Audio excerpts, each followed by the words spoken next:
Kapitāla tirgus Latvijā turpina attīstīties. Briedums joprojām ir nepietiekams, jo kopējā kapitalizācija ir neliela, bet ir viens segments, kurš aug īpaši strauji un kurā šis briedums sāk parādīties, kas ir tieši uzņēmuma obligāciju emisijas. Jo viena gada laikā ir piesaistīts vairāk kā 1,5 miljārdu apjomu Latvijas tautsaimniecībai, kas ir ļoti būtisks pienesums.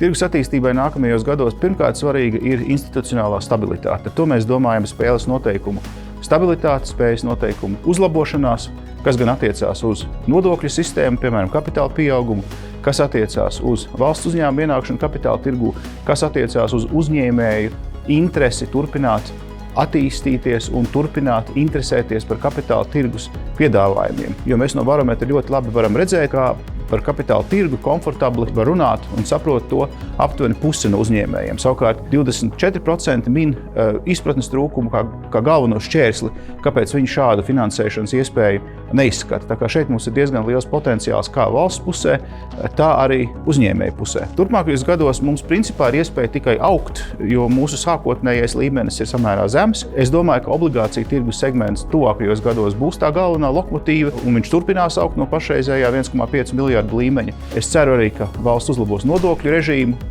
Es ceru, ka valsts realizēs politikas, kas veicinās ilgtermiņa uzkrājumus, nevis veicinās viņu novirzīšanu patēriņā.